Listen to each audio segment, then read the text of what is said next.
Why do I hit the record button? That is a good question. We started this little meditation thing coming up on 4 or 5 years ago, and at the end, I just started giving a little spiritual idea at the end of it, and I started to record them just for well, why not? And then I started to plop them onto my YouTube channel, which is known as Upward Spiral Yoga. And it's always thanks for those who've liked and subscribed, because that's posted on YouTube. So if you've been watching them, if you can like and subscribe, that helps spread my little caterwauling out to the world, and it leaves a bit of a legacy for my grandchildren, so they'll know who I was. Except I don't have grandchildren because I don't have children. But that's a whole nother topic. My yoga students are my kids. Anyway, I heard something the other day, and it's sort of, I'd never really heard it said this way, and I'm not sure if I thought of it or if somebody else did, but it's all God's mind, in my opinion. But it was something along the lines of, God is seeking me more than I'm seeking him, so to speak. And of course, the various pronouns, adjust them as you will. But God is seeking me way more than I'm seeking him, even though I've been a seeker my whole life. Well, what exactly does that mean? It's a curious notion that, if God is seeking me, then couldn't God just touch me on any given day and enlighten me and illumine me and let me out of the cage and deliver me into the intergalactic cosmic bliss of well-being that's never ending and always upwards sweeping into more and more bliss and joy?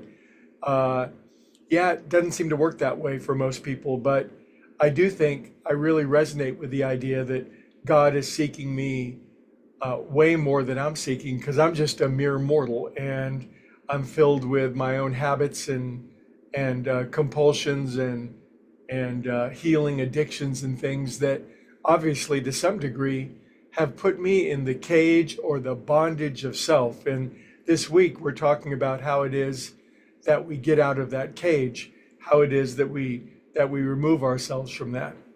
Well, what happens when we get out of the cage? I think one of the most compelling ideas I've ever heard of in spirituality was something actually written by Emmett Fox. It's probably over 100 years old.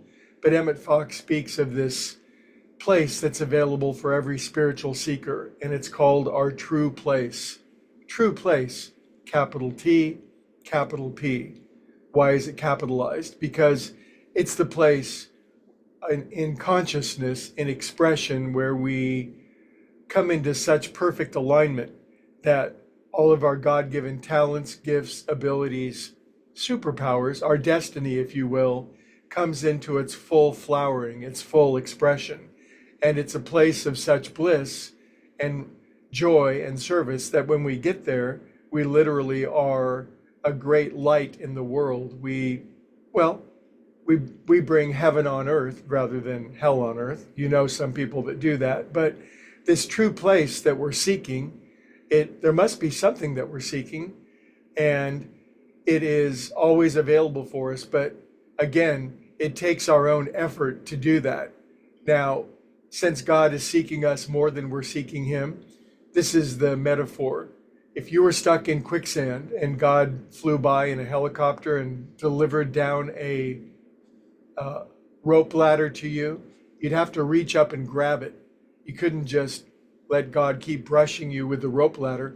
You got to grab the thing. Once we grab on, then God's going to start to pull us out.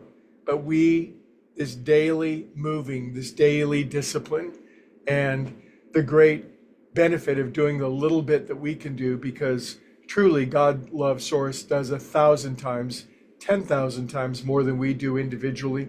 But it is this cooperative effort. If we're not disciplined in our daily seeking, then you know what? The way out is always there, but it never comes to fruition. We never get to true place. And when we're not in true place, we do feel caged.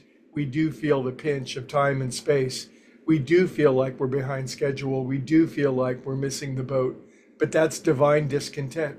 It's reminding us always that the little things we do aren't so little. Getting up in the morning to meditate, being kind to somebody when really you want to tell them off. all the little things, all the little termites that we clear up in our spiritual work. So isn't it wonderful to think that God Love Source is seeking us 1,000 times more than we're seeking, but every little bit we do. Anyway, that's my caterwauling for today. I'll see you all tomorrow, and it's been a joy to be with you. Looney says good morning.